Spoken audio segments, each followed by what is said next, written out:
Hey, welcome back everyone to Veteran Nation. I am the skipper.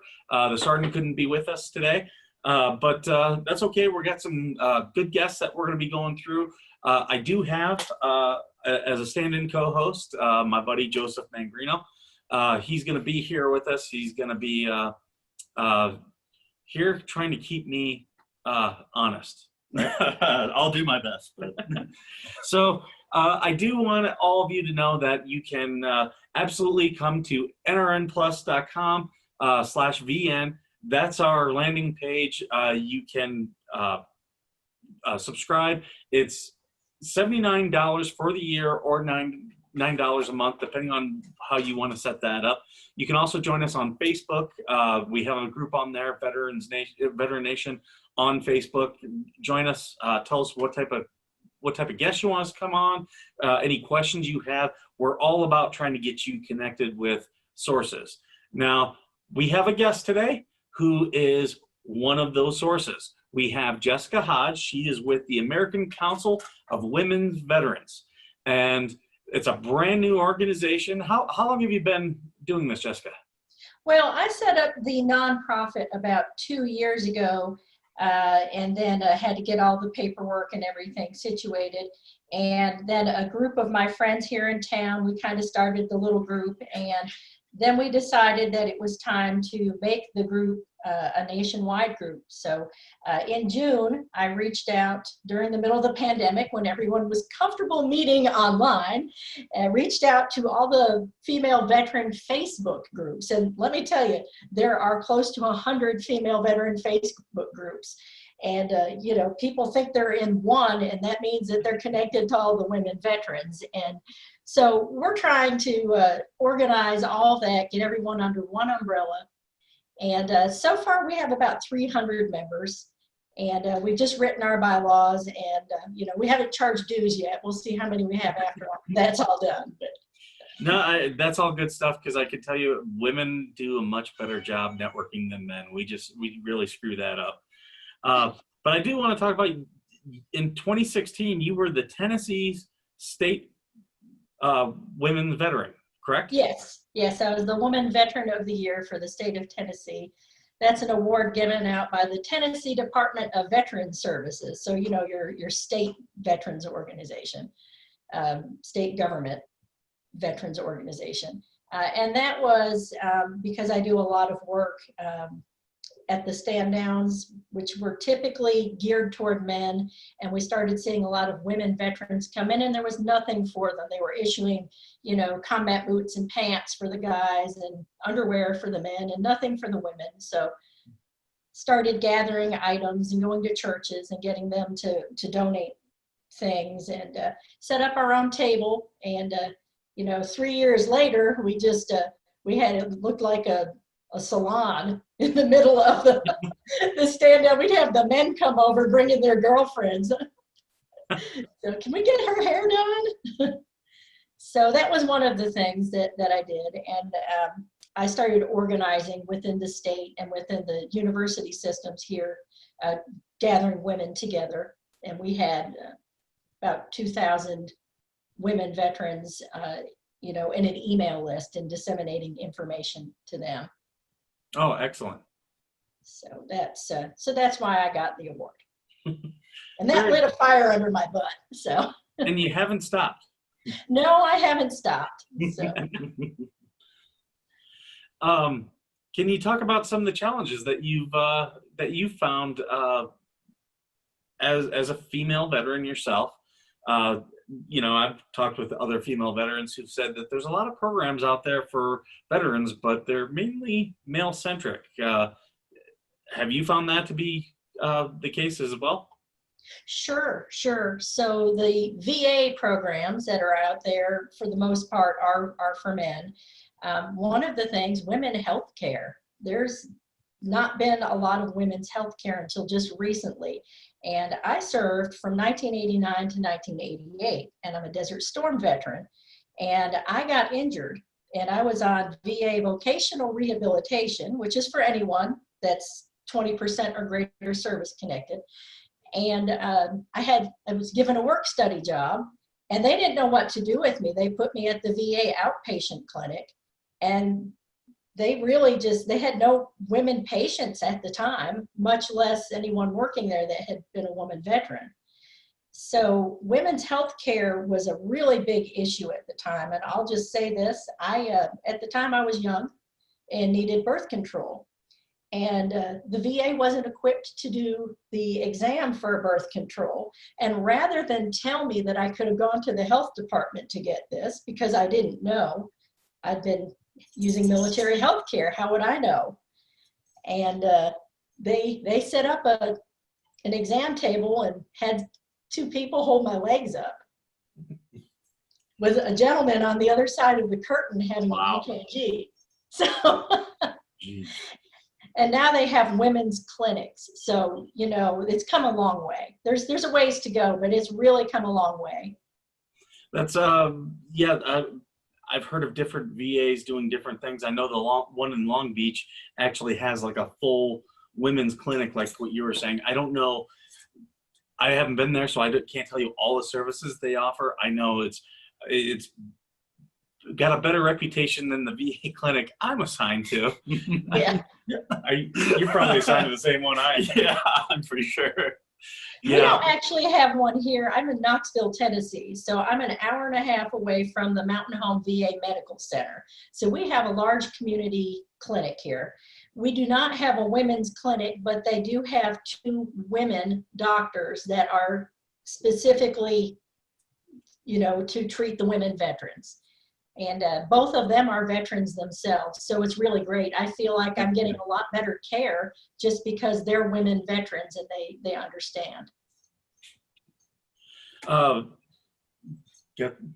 I mean, I really do hear what you're saying with this being an issue out there. And are there any ideas you might have or ways we could try and help get the word out? Because this is an issue. Even just at our VFW, our local one, we have one of our officers. It is a female veteran. And we went down to a district meeting not quite a year ago.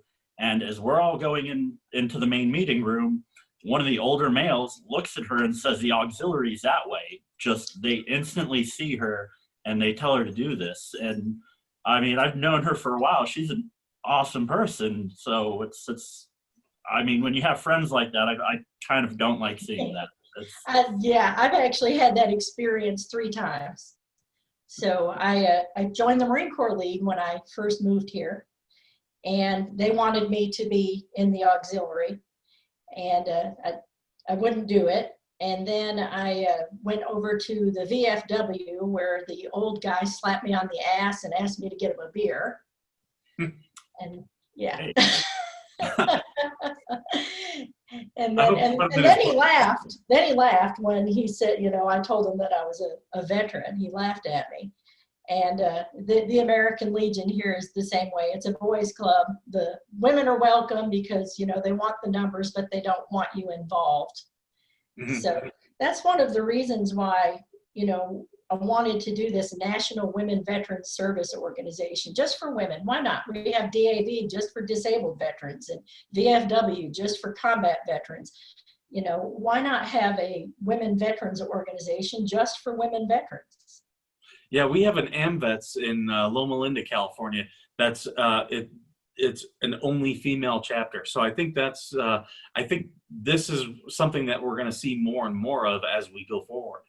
Yeah, I think so. And the reason why we're doing the American Council of Women Veterans the way we are is I know that veteran service organizations in general are having a time right now, not even pandemic wise, you know, for years now, you know, a decade or so, they're having a hard time getting people to join and keeping them engaged. And I think a lot of it has to do with this having chapters and going to meetings. And it's really inconvenient for the modern world to, you know, try to go to a meeting after working all day or on the weekend when you have family activities going on. So we have, I checked into it with the IRS, which governs the nonprofit rules, and you can absolutely have meetings online. And it counts towards, you know, being being meetings to keep your nonprofit compliant.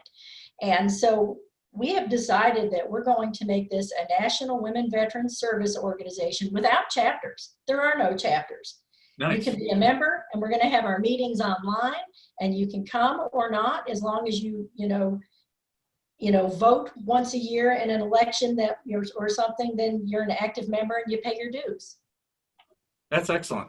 Yeah, I think you can get more engagement that way. People will be more interested in joining. Now, women that join, what type of things are they going to experience? Like what type of things do you generally talk about or decide, hey, this is going to be a big thing for us? Okay, so right now our big thing is we want to get the numbers and then be able to have the power to be able to get some attention. So one of the things that we're working on is getting members to start with and getting a really large number. And the current issue that we're really talking about right now, because it's recent current events, is the issue that was going on at Fort Hood with PFC Guillen. Mm-hmm. How she disappeared, and she's not the only one. And of course, it's not just women, but historically, women have been, raped and then, either abused in trying to report the rape. I had that situation myself. Or, now it seems like it's okay to just make them disappear. So that's one of the things we want is to, petition Congress to change the rules, to change the law that, when someone goes missing, be it male or female, don't instantly say they're UA or AWOL. Let's check into it, give it a week and investigate before you decide that they just deserted. No, that's absolutely a great point. I know, with my last active duty unit, which was back in 2015, we had in our command every type of sexual assault with the exception of female on female. So, I mean, it's not just the reporting and the victimization. It's not just a women's issue, but women are definitely at the front of it. But it's something that is only going to get worse if we don't fight it.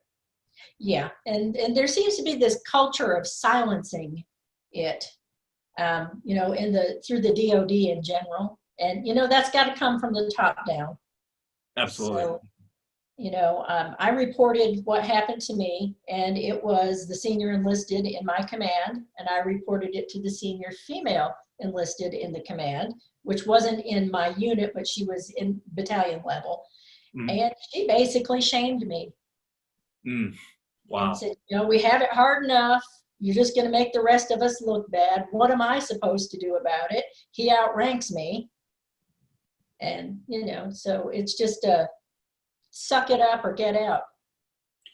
Yeah, it's getting way too common. I know. It's kind of bad that, we're in 2020 and we still have issues like this going on. Yeah. And mine happened in 1991.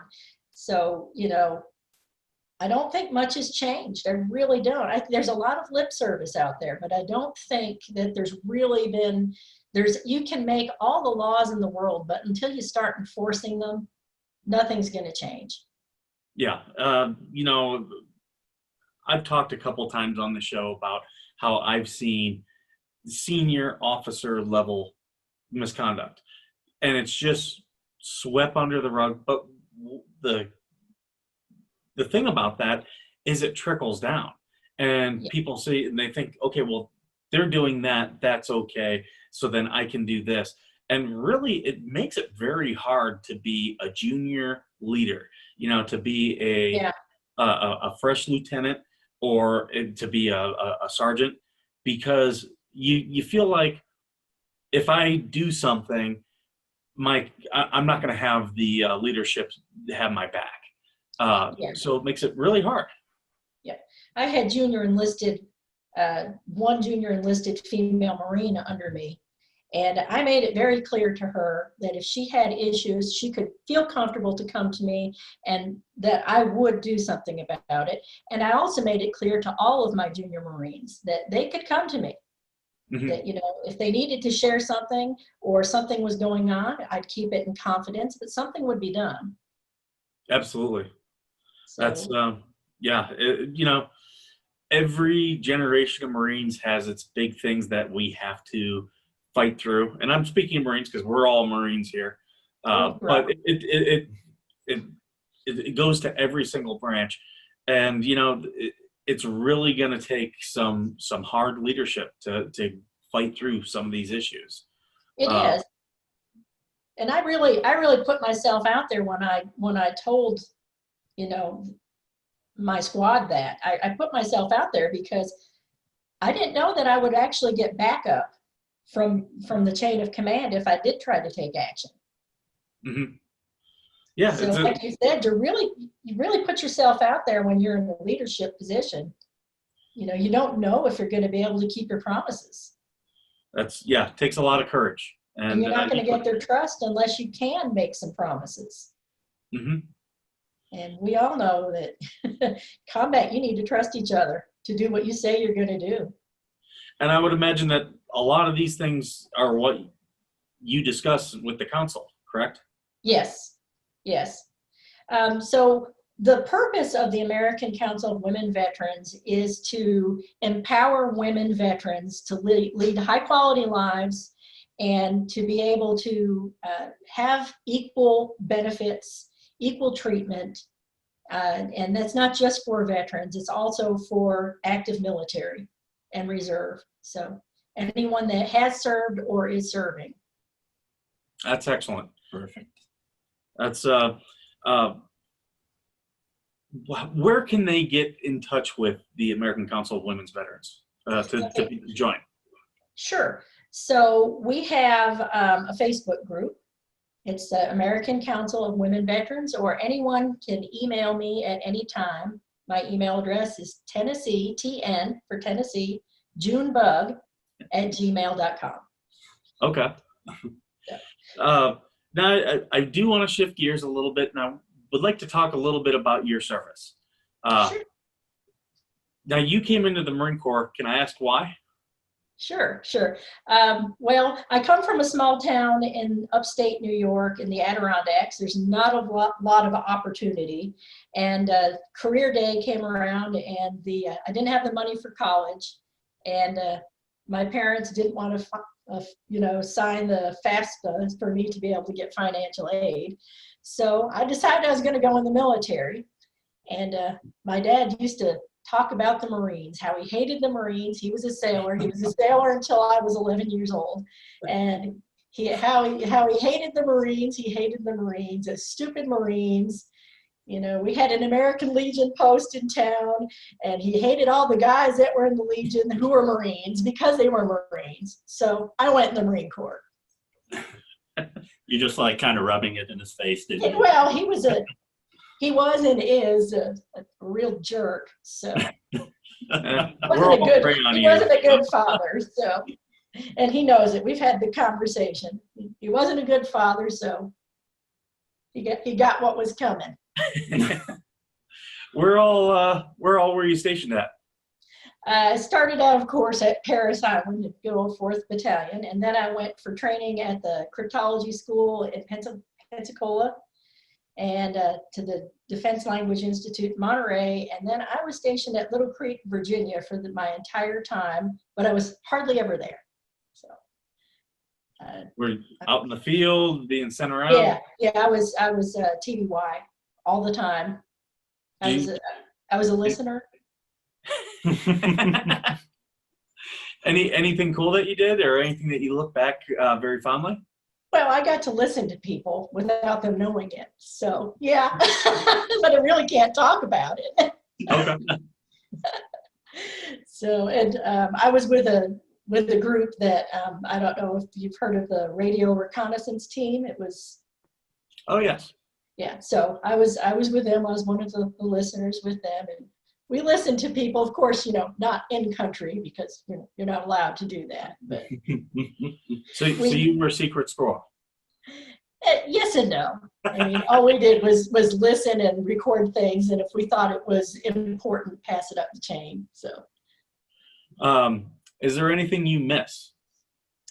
Yeah, I miss the camaraderie. I do.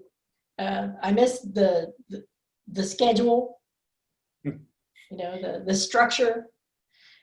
You know, I work with people now. I work for a federal contractor, and interestingly enough, it's a small one. There's about a dozen people. Interestingly enough, I'm the only veteran, and I'm the only woman. So, and let me tell you, they drive me crazy. You know, everything's a mess all the time. The place looks like a dump. You know, and my desk is always clean, and you know, just there's not a lot of. My desk is never clean as yours. No. Yeah, but it doesn't look like that, I guarantee you.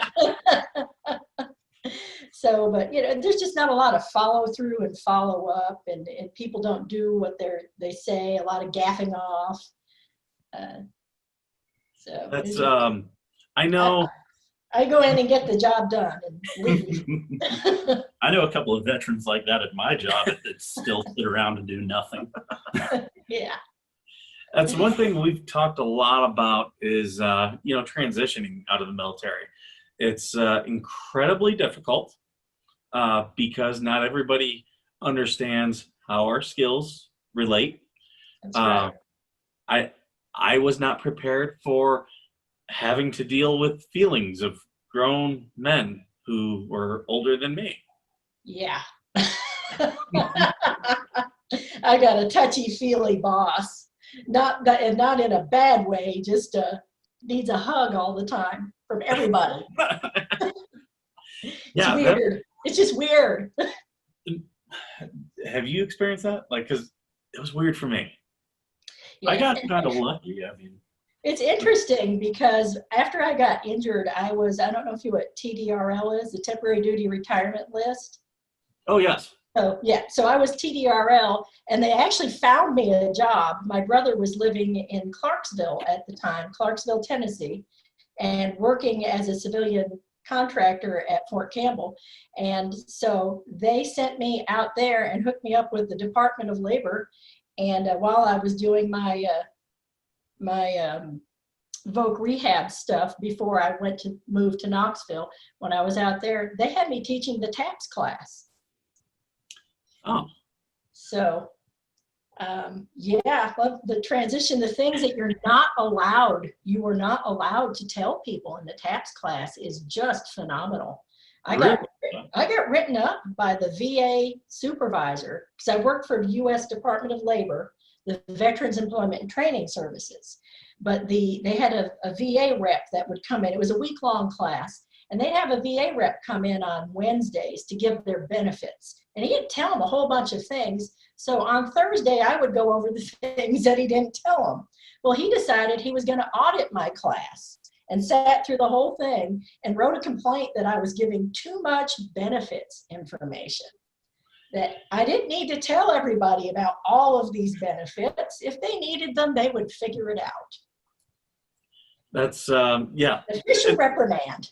oh, that's kind of bullshit. I feel like that's just how the VA, the military just looks at it. It's You know, it's hard for me because there are great people at the VA that, you know, people who really do care, but it's just such a bureaucracy that I've told several veterans who, you know, have just gotten out or getting out. I'm like, look, the VA wants you to they want you to give up or die or just go away. Yeah. Yep. And if you don't do those three, eventually you're going to get what's owed to you. And I don't think most people understand how hard it is to fight with the VA. Yeah, I've been doing it for 25 years, and they treated me for arthritis for 25 years, which my legs got crushed. I have all kinds of old metal in there. And just now, 2 years ago, they sent me to a neurologist for the first time. And they said that if I had seen somebody 20 years ago, it would be a whole different story. So now I am 80% disabled just on that. I have no mental health or tinnitus or anything like that. 80% just on that. Now, they could have taken care of it years ago and saved a bundle.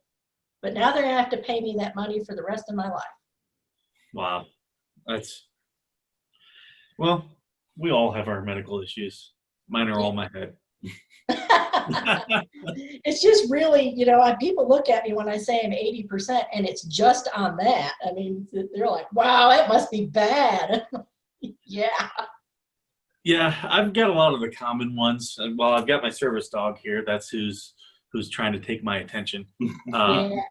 Well, now I'm going to go do that. Now I'm going to file for PTSD and GERD and tinnitus and all that, and I'll be 100%. But it's, I wanted them to take care of this first. Absolutely. That's fight for what you're owed. Yep. They would just, take care of their people. Maybe things would be better. Yeah. Yeah. And I think a lot of it's incompetence too. It seems like, I know here, the Mountain Home VA Medical Center, the reason I got to see a neurologist 2.5 years ago is they cleaned house. They got a whole new orthopedic team in there, and the guy looked at me. He's like, "You've never seen a neurologist? You don't have arthritis. This is definitely, serious nerve damage." That's, I'd like to say I'm shocked, but, the VA, it's just, it really depends. Don't get me wrong. There are some VA centers that are amazing. Yeah. And then there are those ones where it's like, okay, this is just where I'm at, and I'm going to have to keep fighting with these guys. Yep. And it really does come from the top down, because if they don't, set the example and set the bar high enough, then, it's going to be just good enough for government work. That's going to be the attitude. Mm-hmm. And, people say, oh, the VA is horrible. And I have to say to them, well, you don't know that. Maybe the VA here is pretty bad, but I've been to other VAs where it was, go to Nashville. It's really pretty decent out there. And, my brother goes to the one in New York, and it's fantastic. Mm-hmm. Yeah, I've heard good things about several of the ones around here. Just mine is not. Yeah, same here. Mine is not. Doesn't help sometimes too, depending on the doctors in there. It might not even be all of them. It might just be two in the location, and sometimes having those government positions that gives certain things that kind of helps them keep their jobs somehow. Yep. Like I said, they put in a couple women doctors here about 5 years ago for primary cares, and my healthcare, my personal healthcare went from like a 2 to a 10, and how good it is. And it's just who you get. Absolutely. I know other vets at that clinic that don't get good healthcare, but they don't have my doctor. I'm fortunate because we have a satellite clinic that I am able to go to, and the people there are great. It's just when I got to go to the big one, it's like, okay, here we go. I got to put my boxing gloves on and get ready. Yeah, I know an old guy that drives to Sevierville to the satellite clinic. He transferred up there because he liked the doctor better. Is there anything that you think like if a veteran's getting out, any programs that you've come across that you're like, this one's amazing and you should absolutely try to touch base with? Anything? I think everybody should join the DAV when they get out of the military. Join the DAV and let them file your claims, because it's night and day. When the DAV files your claims, you're giving them power of attorney, and they have national service officers. And I've been to that academy, so I know. These guys are national service officers. They're attorneys in fact. They're like lawyers. Mm-hmm. They know every rule under Title 38, which is the VA federal code. They know all of the rules. They know how the ratings work. They know how to word a claim. There might be 3 or 4 words in their claim that are different than yours. You're going to get rejected, and they're going to get you the full thing. So I think everybody should join the DAV and, let them file your claims. And I think everybody should file a claim when they get out, period. And do it immediately. Did you? No, I did it by myself, and it's a nightmare. Yes. I started. Not too late. I started by myself, but I eventually had someone who was like, no, get a VSO. And then I got a VSO, and I got a lot more movement. I've heard a lot of great things about the DAV. It was just I didn't have one near me when I did my claim, so that's why I didn't. Yeah, one of the things about DAV is the National Service Officers are VA certifying officials. So it kind of jumps a level when you file it, a level of review, and goes straight to the next level. Oh, very Because nice. it's as if the VA is, someone at the VA is filing your claim for you. Excellent. Yeah. So I just want to go over one more time before we wrap up. How can someone reach out to the American Council of Women's Veterans? Okay, so for right now, they can go to our Facebook group. And if they don't have Facebook, they can email me. And that's TN like Tennessee, junebug@gmail.com. And in about 6 months, we're going to have a website. And it'll be we're going to move off of Facebook. And we're going to have an online community for women veterans on a website. Excellent. So if Awesome. if you're watching, make sure you go onto Facebook or send an email. Go ahead and get all linked up. Jessica, I really want to thank you for coming on the show today. I know we're not live because we had some technical things that we were working out, but we really wanted to get you on. We wanted to get this information out here. If you could, please stay in touch with us, and we want to help your organization grow. And if you have any other veterans who are with your organization that want to come on, they've got something that they want to share, definitely send them to us, because it's all networking and getting veterans help. Right, absolutely. Be happy to do that. Thank you very much. Thank you for everything you do. Thank you. Thanks, Joe. It was nice to meet you. I see the squiddly skipper here all the time when I watch the show, but I'm sorry you got to look at this ugly bug and this bald head. well, I just had to get that in there. Marine calling himself skipper. Man, you should be ashamed. Conduct